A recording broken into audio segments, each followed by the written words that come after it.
In Babylon, the Pharisees codified their oral traditions into the Babylonian Talmud, the written form of that oral tradition which Jesus so bitterly rebuked.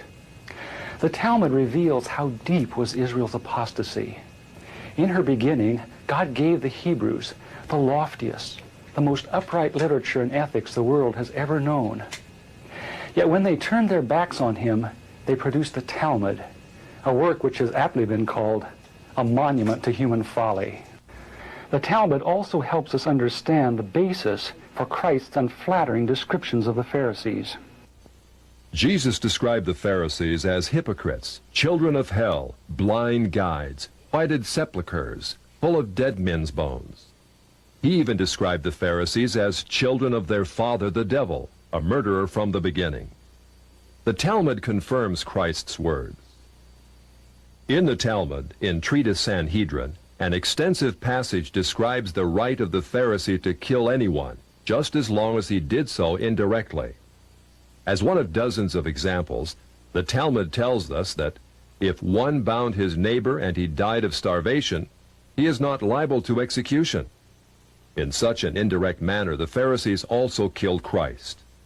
Manipulating the Romans to actually wield the spear and sword, the Pharisees claimed, as their descendants do today, that since the Romans were the direct cause of the death of Christ, it is the Romans, not the Jews, who are guilty. Christ also called the Pharisees adulterers, an adulterous generation. The Talmud provides generous loopholes for adultery. It says the penalty for adultery does not include sex with a minor, the wife of a minor, or the wife of a heathen. The Talmud also encourages seduction of unwed adolescent girls called designated bondmaids. But it's important how such rapes are performed. With the designated bondmaid, one is guilty only in the case of natural connection, but not in the case of perverse connection. The Pharisees reasoned that rape in a perverted manner is outside the jurisdiction of the law. Normal rape, however, was punishable. In Babylon, sexual perversion of every kind had been a way of life for millenniums. The Pharisees were deeply influenced by such practices. In 3 of the major treatises of the Talmud are found extensive passages which give legal endorsement to seduce and marry 3-year-old baby girls. In fact, many of the greatest rabbis of the Talmud, including Simeon ben Yochai, upheld this privilege. Today in Israel, thousands of Jews go to Meron every year to venerate the memory of Simeon ben Yochai, one of the most respected rabbis in the history of Judaism. In one of dozens of endorsements of child sex, Simeon ben Yochai said, "A proselyte under the age of 3 years and a day is permitted to marry a priest." Agreeing with ben Yochai, the great rabbah said, "When a grown-up man has intercourse with a little girl, it is nothing, for when the girl is less than this, 3 years and a day, it is as if one put the finger into the eye." The footnote to this passage says, "As tears come to the eye again and again, so does virginity come back to the little girl under 3 years." The same section confirms that sexual activity with small boys is in the same category. The intercourse of a small boy is not regarded as a sexual act. In addition to adulterers, Christ, in the story of the Good Samaritan, portrayed the Pharisees as racial bigots, too self-righteous to respond to the suffering of one who was not a Jew. It is true, because of the wickedness of the Canaanites, which included sodomy and infant sacrifice, Israel had been commanded by God to be harsh in her treatment of the inhabitants of the land. God made it clear that the Canaanites were not simply to be avoided, but destroyed.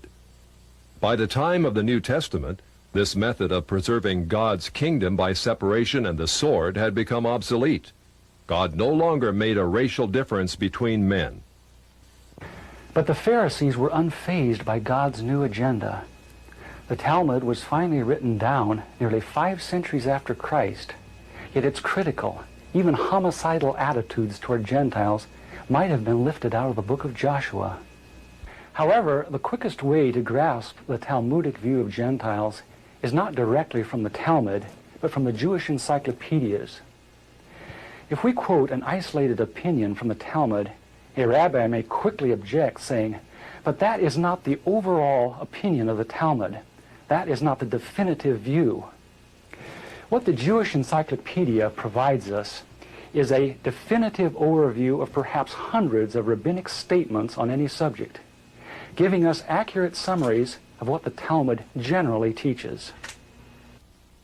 In its article on Gentiles, the Jewish Encyclopedia begins to define what makes a Jew so different from a Gentile.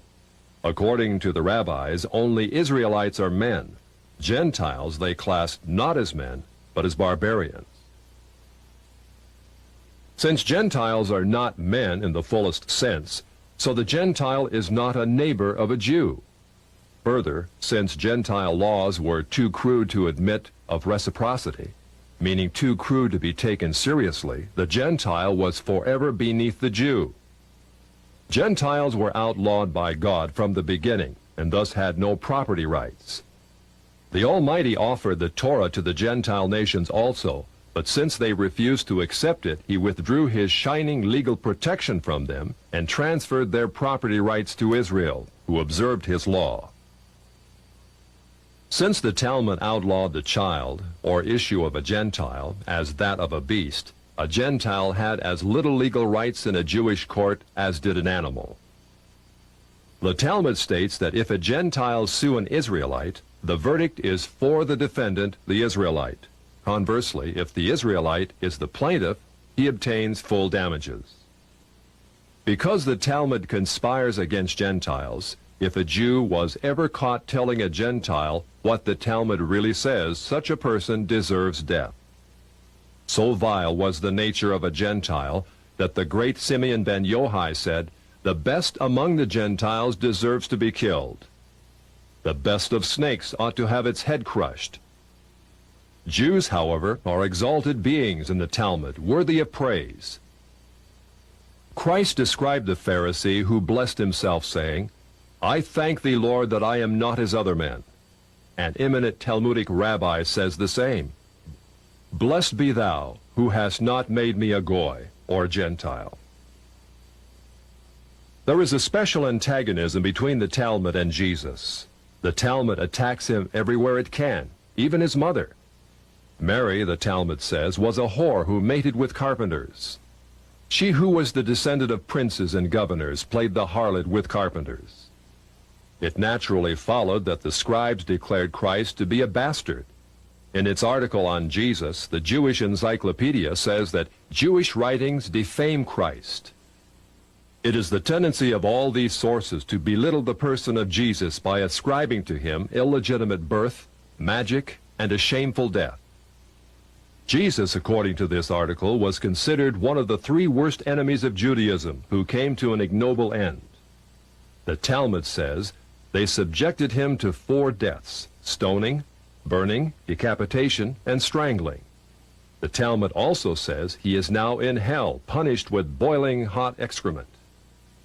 What is Christ's advice as he speaks to us out of hell? The Jewish Encyclopedia quotes Jesus as telling us above all to bless the Jews. He says, "Further their well-being. Do nothing to their detriment. Whoever touches them touches even the apple of his eye." Christians, as followers of the false prophet Jesus, also deserve death. The Jewish Encyclopedia again recaps the Talmud's position. A Gentile observing the Sabbath deserves death. It says the Talmud's hatred was probably directed against the Christian Jews. These Judeo-Christians, evasively called min, minute, or minim, were considered by the rabbis to be the most dangerous form of heretics of ancient times.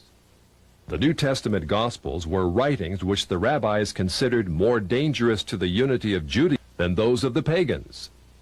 A Talmudic rabbi said, "The writings of Christians deserve to be burned, for paganism is less dangerous than minute or Christianity." The Jewish Encyclopedia, in its article on men, continues to illustrate the Talmudic hatred of Christianity. Again, we must remember, minim usually indicates the Judeo-Christians.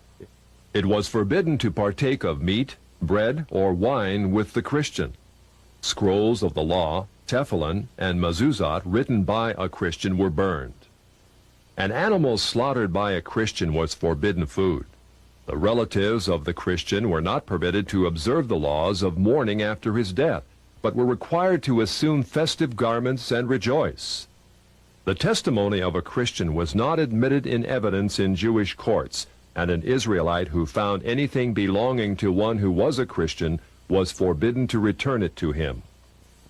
The Pharisees, through their Talmud, thus gave the Jews an ethic which encouraged bigotry and isolation. But it did worse than that. It invited persecution. By the 11th century, the inhabitants of Babylon, growing weary of the self-righteousness and dishonesty of the Jews, expelled them to the west. Migrating across North Africa and Central Europe, the great majority of Jews who had lived in Babylon for almost 1,600 years now began to find their destinies in the cities of the West. Yet in coming to the West, found their Christian neighbors extremely intolerant of the antisocial deviations Jews had taken for granted in Babylon. In order to survive, it was necessary to abandon such Babylonian traditions. But that was not as easy as it sounds. For 1,000 years, the Pharisees had commanded such deviations. Most Jews could not bring themselves to defy the authority of the Pharisees. Enter one of the giants of Judaism of all time, the great Maimonides. Maimonides, a physician and philosopher, knew that no Jew who practiced Babylonian perversions could remain alive in Christian lands. He attempted to harmonize Greek philosophy with the best points of Judaism. He hoped his rationalizations would enable Jews to abandon their antisocial customs. Yet Maimonides was only partly successful. He was excommunicated by the Jewish community on the charge of making new laws. Nevertheless, his moderation and intellect did in fact temper the old Judaism of Babylon. Gradually over the centuries, Jews abandoned immoral practices of the Talmud. Such practices are not observed today. In fact, most Jews are so ignorant of the Talmud itself that they do not even know that such teachings exist within their sacred literature.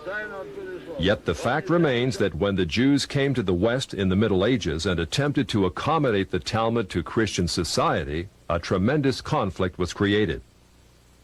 In Babylon, Judaism could be perfectly consistent with the teachings of the Pharisees because the Babylonians were immoral as well.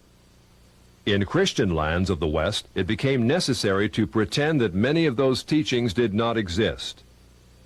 Even today, religious Jews continue to venerate the Pharisees and their Talmud as the greatest source of light that Judaism will ever know.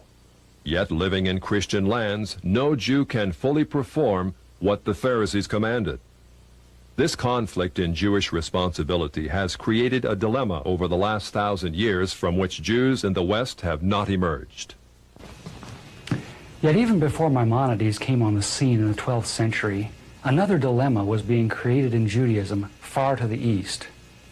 This was a dilemma not concerning the doctrines of the Jews, but over who actually was a Jew.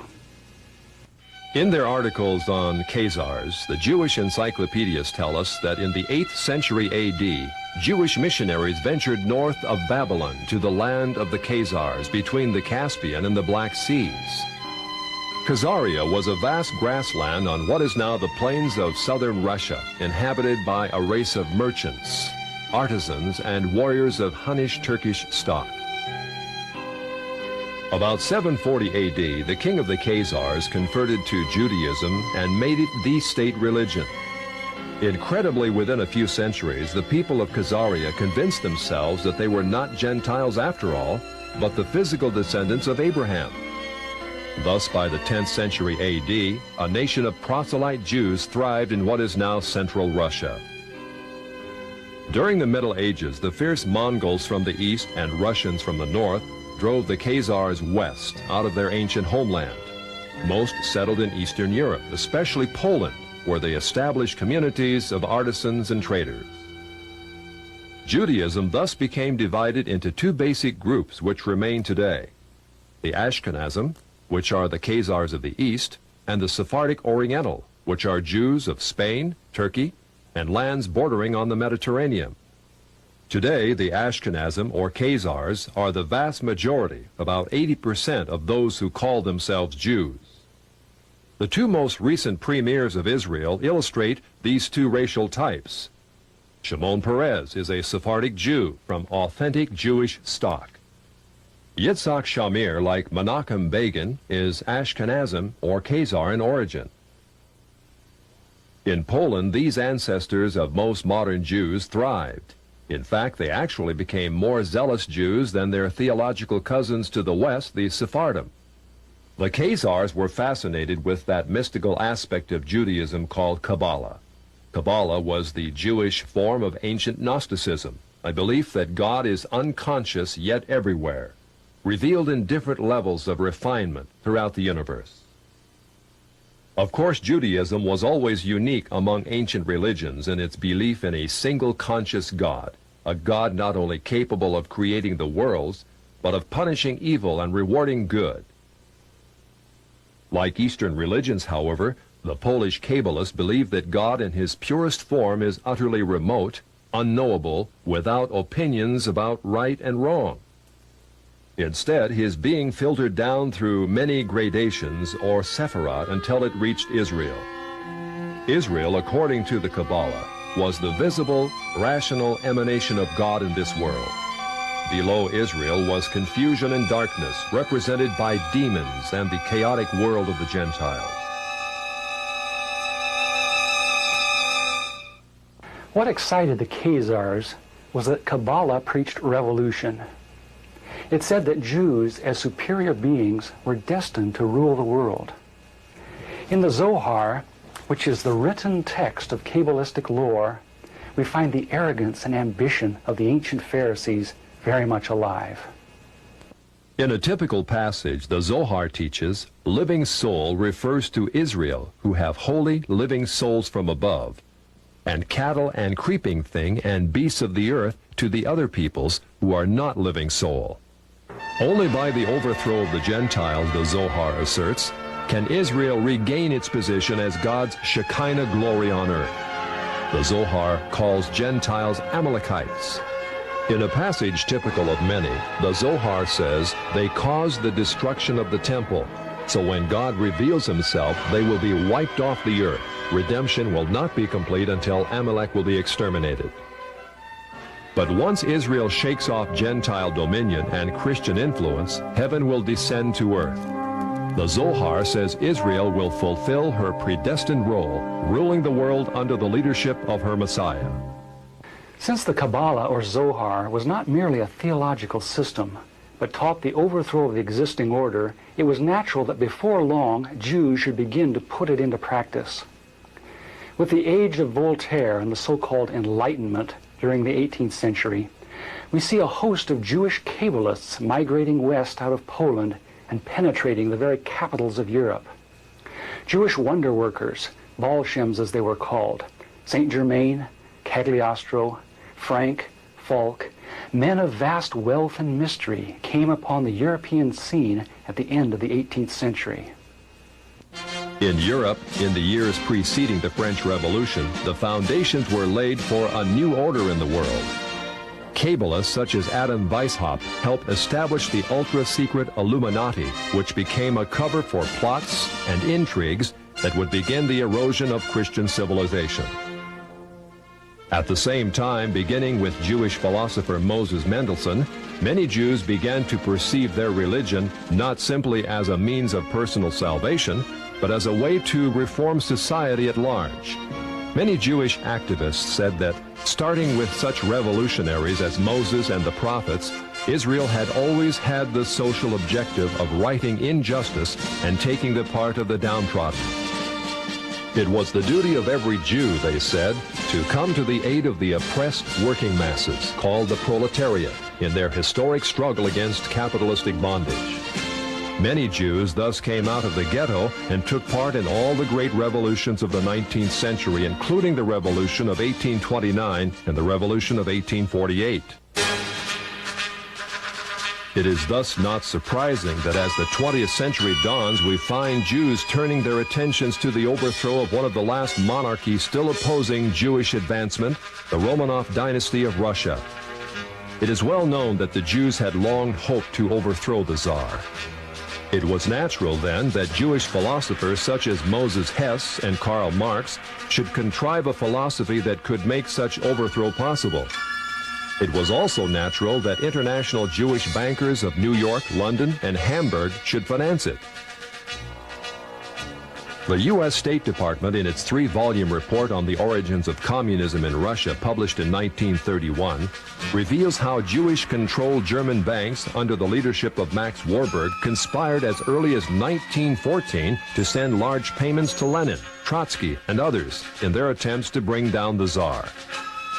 As part of this conspiracy, Jacob Schiff, head of the New York Jewish banking house of Kuhn Loeb, invested at least $20 million, which would be close to $1 billion today, toward the establishment of Bolshevism in Russia. In its article on socialism, the Jewish Encyclopedia, published in 1905, freely admits that Jews in Russia were ripe for revolution. In Russia, socialism, has become a movement of the Jewish masses. The later Encyclopedia Judaica tells us the communist movement and ideology played an important part in Jewish life, particularly in the 1920s and 1930s, and during and after World War II. The Judaica, in fact, presents an extensive list of the most powerful Jewish leaders of Bolshevism, which included Trotsky, Sverdlov, Zinoviev, Kamenev, Litvinov, Kaganovich, and many others. The Judaica also tells us just how many Jews filled the communist ranks. It says anti-Semitism drove the bulk of Russian Jewish youth into the ranks of the Bolshevik regime. When the white Russian patriots heroically attempted to regain their freedom from the Jews, the Judaica says compact Jewish masses were utilized by the Bolsheviks to suppress such counter-revolution. Clearly, Jews and native Russians were engaged in a death struggle over the destiny of Russia.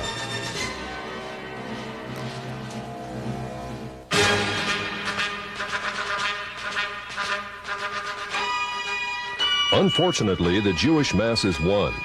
A rare photo shows the First People's Commissariat. From left to right are Uritsky, Trotsky, Zinoviev, Sverdlov, and Kaganovich, all Jewish.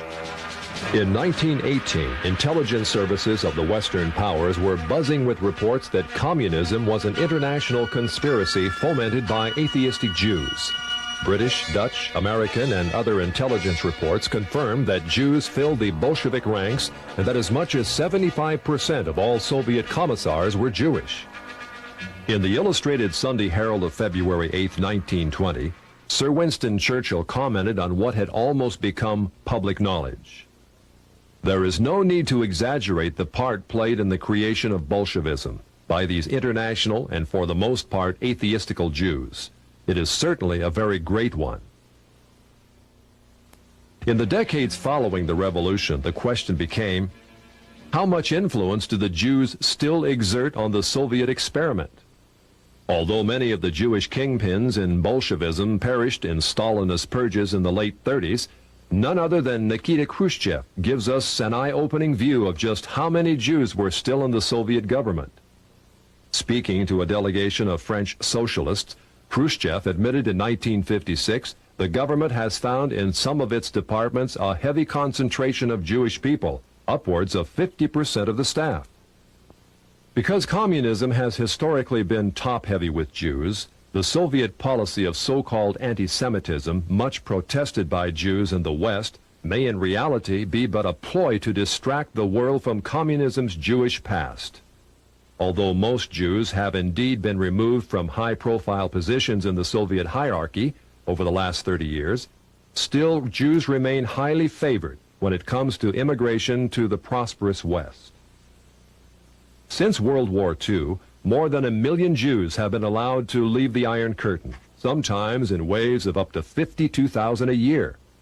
This contrasts to the grim reality that if even one Gentile attempts to escape, he would be lucky to receive only 15 years in prison.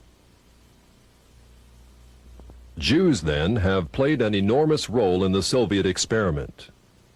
Yet, as the Jewish Encyclopedia, in its article on socialism, again tells us, the passion of many Jews to socialize the world was not confusion. As peddlers of socialism, it tells us, Jews must be reckoned among the pioneers of the socialist parties in America. As a case in point, a flood of socialistic Jews entered the FDR administration and helped pioneer the New Deal for America.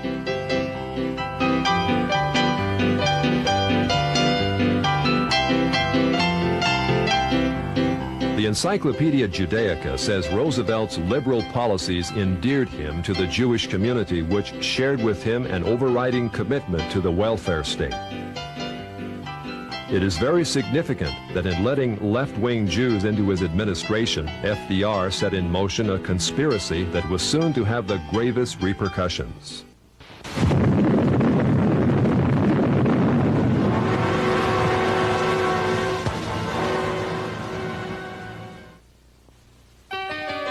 As part of his policies, FDR had a German communist, Klaus Fuchs, a scientific genius who helped mastermind the atomic bomb.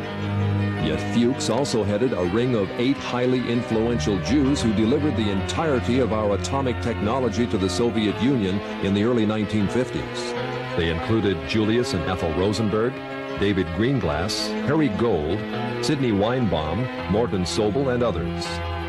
Of the 10 convicted for espionage, no less than 8 were Jewish. Later in 1957, it was discovered that the Jewish Soblin brothers delivered massive defense secrets to the Russians. They acted upon the orders of the Jewish head of the Soviet secret police, Beria. The most recent example of such treachery is the Pollard spy case, in which Jewish spy Jonathan Pollard and his wife delivered thousands of top-secret documents not to Moscow, but to Tel Aviv. All Jews, of course, are not communists, spies, or even liberals. A small minority of conservatives like economist Milton Friedman, publisher Natty Loeb, and Senator Barry Goldwater are eloquent reminders that Jews are represented on the right as well as the left. Nor should we forget that many Jews have contributed disproportionately to the good of mankind, especially in such areas as medical research, science, and the arts. Such Jews deserve our heartfelt gratitude. Never should we indict Jews as a whole for the misdeeds of some. Yet the fact remains that historically most Jews have favored the liberal agenda. Many have gone as far left as communism. For example, in the late 40s, intensive investigations by the U.S. Justice Department revealed a disproportionate number of Jews in the American Communist Party. In 1949, the 11 members of the American Politburo of the Communist Party were convicted. 6 were Jews. In 1951, the second-string Politburo was indicted. Of 21 arrested, 14 were Jewish. Also in 1951, 15 top West Coast communists were indicted. 6 of the 15 were Jewish. Target flight, break left. During the Vietnam conflict, while American boys died by the tens of thousands, Jews dominated the communist New Left in America. The Encyclopedia Judaica says the New Left included a disproportionate participation of Jews in the leadership and sometimes also in the ranks. It continues, Jews have been active in the United States in all radical movements, socialist and communist, old left and new. On almost every major campus in which the New Left was active, Jews were prominent in the leadership. Typically, they formed between a third to more than half the leadership and members. Jews also dominate the American Civil Liberties Union, a left-wing front which has tirelessly opposed such fundamental values as prayer in the schools, effective criminal prosecution, even the Pledge of Allegiance. The ACLU has been the subject of frequent congressional scrutiny. As early as 1931, a special congressional investigating committee prophetically described a role which has become all too familiar in recent years. It claims to stand for free speech, free press, and free assembly. But it is quite apparent that the main function of the ACLU is to attempt to protect the communists in their advocacy of force and violence to overthrow the government. Today, the ACLU is led by Jewish National Director Ira Glasser, the 5th national director in its history. According to a 1977 ACLU survey of membership, 27.3% of ACLU leaders were Jewish, 21.4% of members. The feminist movement, with its agenda of free abortions and lesbian rights, also contains a lopsided number of Jews in its national leadership. The three most influential feminists, Gloria Steinem, Bella Abzug, and Betty Friedan, are Jewish radicals. Jewish producer Norman Lear also heads People for the American Way, the liberal antagonist to Jerry Falwell's Moral Majority. People for the American Way videotapes every broadcast of national TV evangelists in hopes of ruining their ministries. Why does such Jewish-led radicalism prosper? Largely because the television media promotes it. And who owns the media? In its article on television, the Encyclopedia Judaica reveals that the big three television networks are Jewish-founded and controlled. David Sarnoff founded NBC in 1926. CBS was founded under the presidency of William S. Paley, also Jewish. ABC was an outgrowth of the NBC network, and another Jew, Leonard Goldenson, became its president. Gentiles usually occupy the visible out front positions, but each of the three networks remain under Jewish influence or control. According to the famous Lichter-Rothman poll of 104 top-level media executives, published in Public Opinion magazine, Jews also dominate the lower levels of network broadcasting. Although Jews constitute less than 3% of the American population, a whopping 59% of TV executives surveyed were Jewish. The Encyclopedia Judaica, in its article on motion pictures, paints a similar picture of Jewish control of the movie industry. With the exception of United Artists, it says, all the large Hollywood companies were founded and controlled by Jews. The largest of all entertainment monopolies, MCA, called the Octopus because of its domination of the entertainment industry, was likewise founded and controlled by Jews, such as Jules Stein, Lou Wasserman, and Taft Schreiber. In its article on publishing, the Judaica presents lists of dozens of the largest publishers in America owned or controlled by Jews.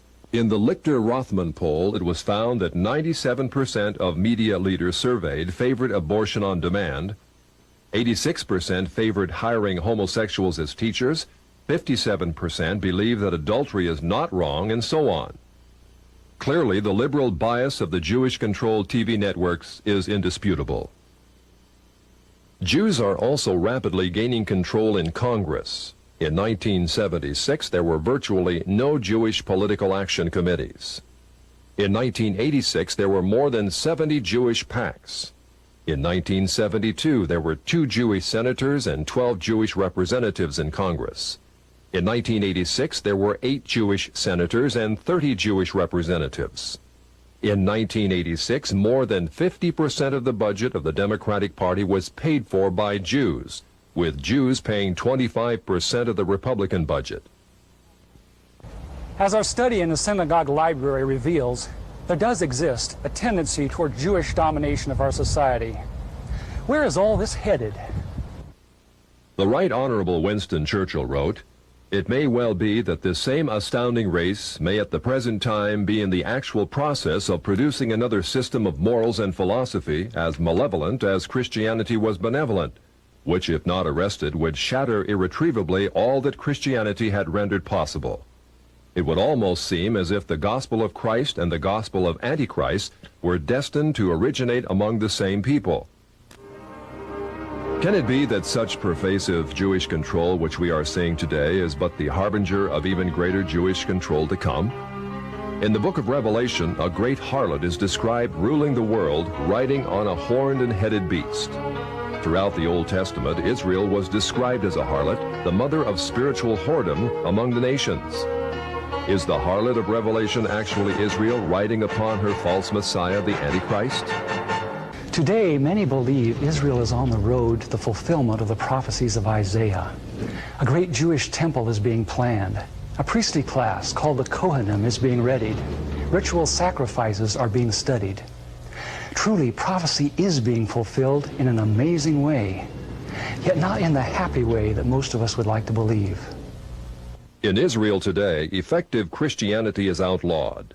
If a Christian were to walk through any town in Israel passing out New Testaments, he could be sentenced to prison for 5 years. Israel is not moving toward Christ. She is moving toward her false Messiah, Antichrist. In Antichrist, Israel hopes to find all the worldly power and glory which Jesus denied her, but she will not find it. As the Bible teaches, the great harlot Israel will be thrown from the back of the beast. The beast, with his 10 Confederate military leaders, will gore and burn her with fire. This is what the Bible calls the Great Tribulation, or time of Jacob's trouble, a time when Israel, who thought she could rule the world, will experience unprecedented agony and judgment for her sins. Since the Bible tells us that Israel is on the road to judgment by God, what should be our attitude toward her?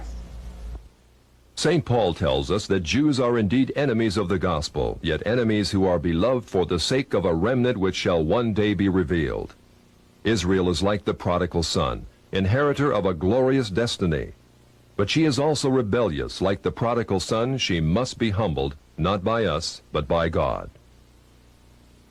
Someday, out of the great tribulation, a remnant of Jews will look upon him whom their fathers pierced and will plead for his forgiveness. The dry bones of Jewish unbelief will be resurrected. Jewish branches will be grafted back into the vine, which is Christ, Israel's true Messiah. Israel will become as much of a blessing as she was once a curse unto the nations. But there have always existed those who cannot see the big picture, who cannot wait for God to finish his controversy with Israel on his terms. Throughout history, movements have erupted which have attempted to solve the so-called Jewish problem in the most direct way.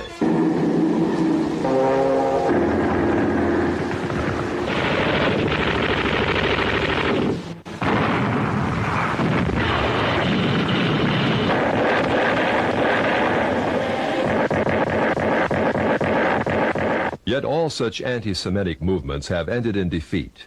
Defeat because they refused God's terms and instead resorted to violence and slander. Elevating themselves to racial superiority and debasing Jews as racial degenerates, anti-Semites have become loathsome to all mankind. In contrast, the Bible presents the perfect approach to this problem. All the prophets were heavily burdened, even angry at the transgressions of Israel. Yet when they spoke out, it was as God led them. When they chastised the people, it was not in the arm of flesh. Vehement as they had to be in denouncing sin, they never became bigots. Their message was on the highest ethical level. They told Israel she was sinful, not because she was racially degenerate, but because she had broken God's law. As would be expected, all the prophets were accused of being negative, even anti-Semitic. Jewish King Ahab called the prophet Elijah an enemy of his regime. Jeremiah was accused of being against his own people in favor of the Chaldeans. Micaiah was described as never speaking anything good, but only criticism. Even Christ and the apostles were called enemies of the Jews, yet they spoke out. The great figures of the Bible provide a pattern of how we should respond to the Jews today. The prophets and apostles preached the good news to Israel, yet they were very wary, very realistic concerning rabbinic deception. Our Lord warned us to beware of the leaven of the Pharisees. Considering the Pharisaic origins of modern rabbinic Judaism, his words can only mean be wary of rabbinic Judaism. As we saw earlier, rabbinic Judaism is inherently ambitious. It will forever attempt to establish itself as the dominant factor in society. If Zionism is unnaturally encouraged, as it has been by the church over the last century, then it will rise to a position that is intolerable. Inevitably, mankind, smarting under its presumptions, will rise against it in new waves of anti-Semitism. An angry humanity will pit itself against the Jews. The Jews will fight back. This is what is happening in the Middle East today, as Jew and Gentile quarrel over the land of promise.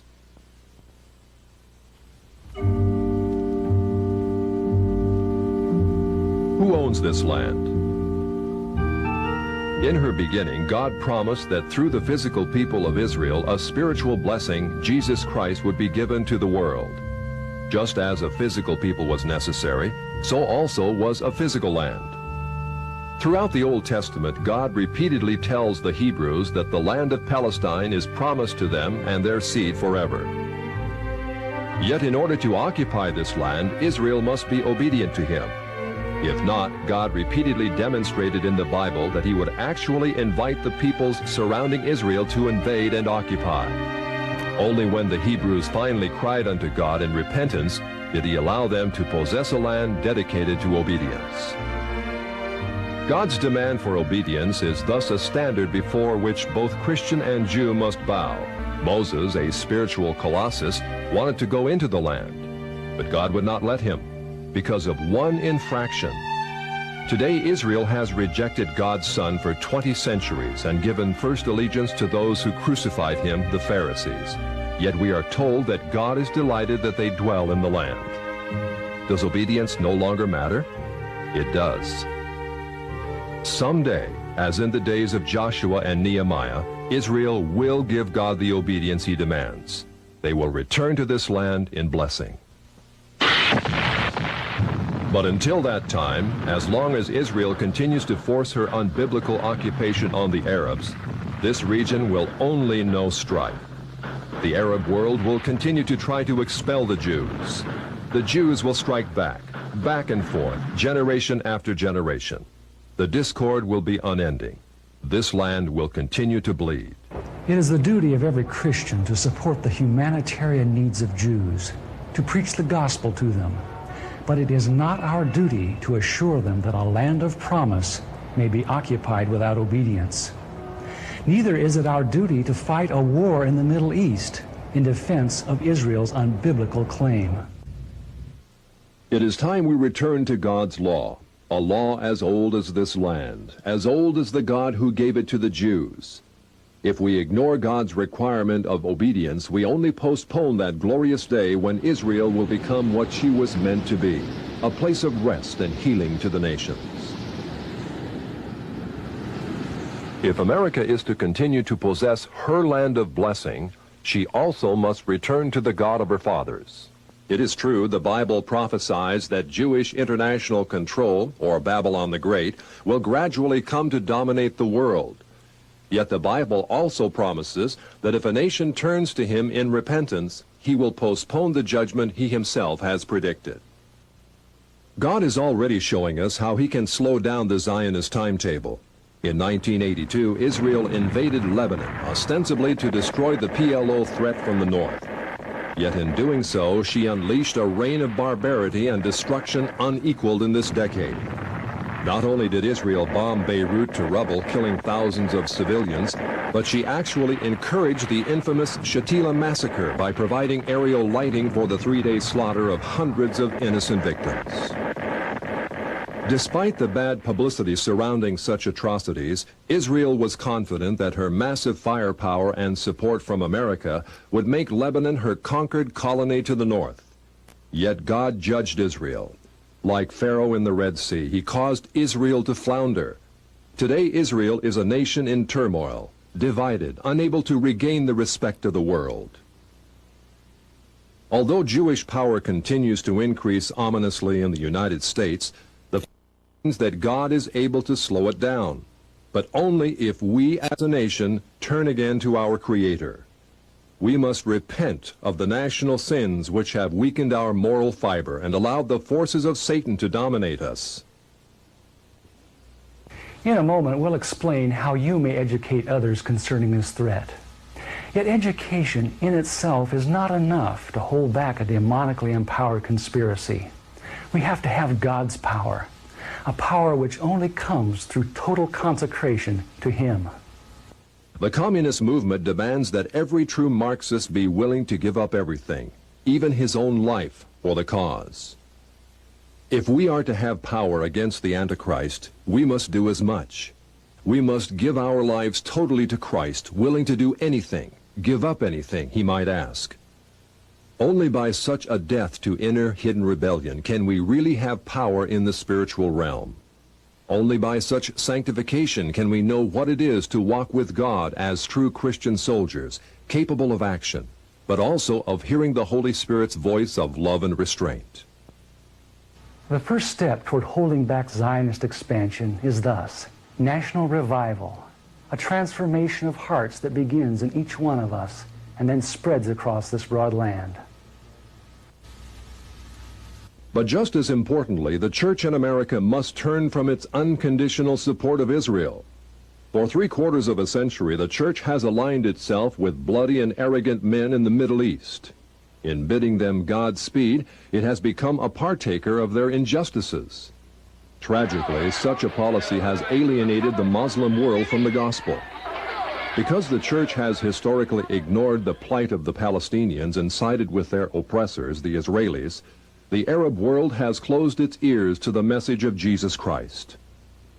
In fact, by giving unconditional approval to Israel, the church, more than any other institution, has helped build up the walls of that system, which will ultimately become Babylon the Great.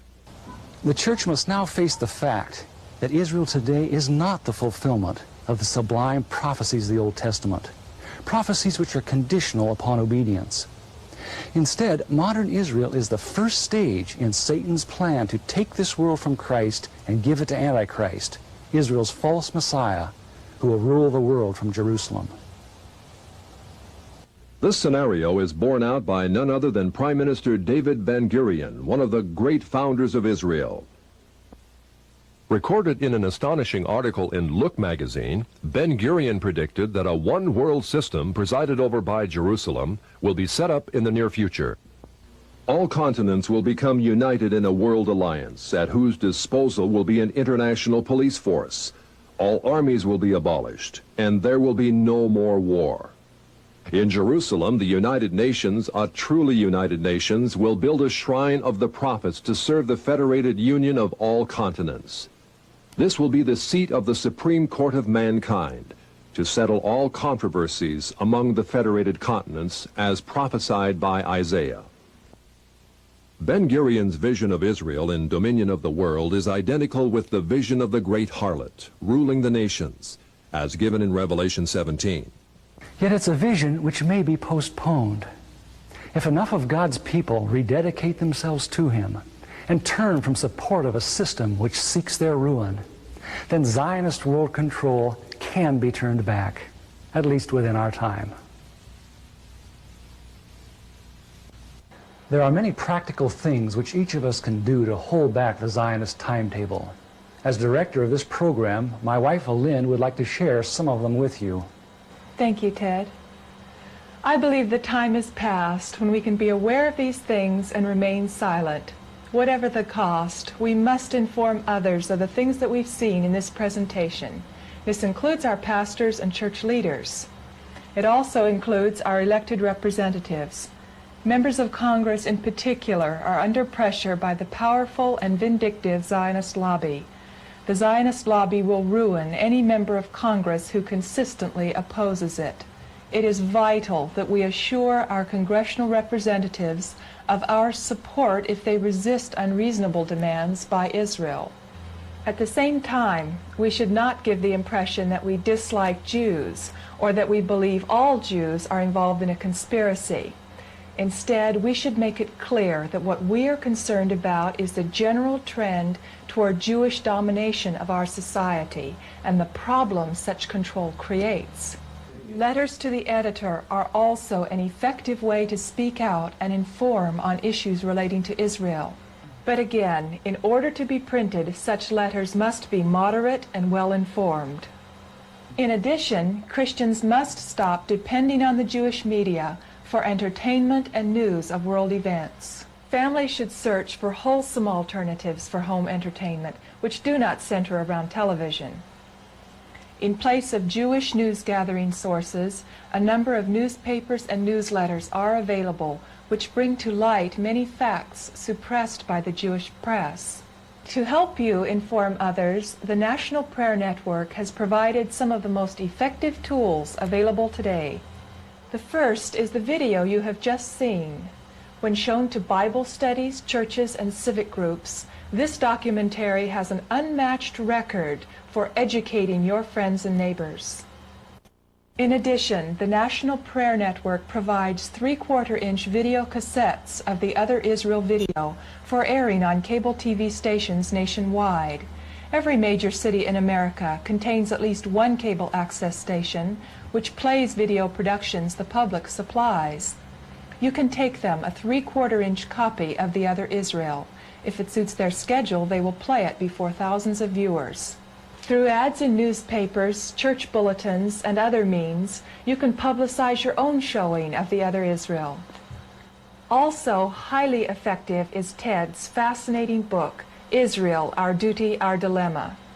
Condensing 15 years' research in Jewish sources, this 340-page volume provides easy-to-read yet exhaustive documentation on every subject covered in this video, plus hundreds of pages of related information. This groundbreaking book has been ordered by more than 18,000 pastors in America. Dr. Everett Sullivan, defender of liberty in Nebraska, sums up what thousands have felt. This is the one book every Christian should read. In a moment, we will tell you how you may obtain the video and book. Thank you, Elaine. It's undeniable that there exists a great conflict between the forces of good and evil for control of this planet. Yet there also exists a host of people just like you that are catching on to the Zionist agenda. However, it's not enough just to know the score on Zionist ambitions. We have to spread the word to others. Will you join with Elaine and me as we do just that? Here's how you can obtain the tools to wake up your church and community. Well, Our Duty, Our Dilemma is available for $15.95 postpaid. The Other Israel video is available for $22.95 postpaid. Order from Truth Tellers, P.O. Box 828, Clackamas, Oregon 97015, or visit us on the web at www.truthtellers.org.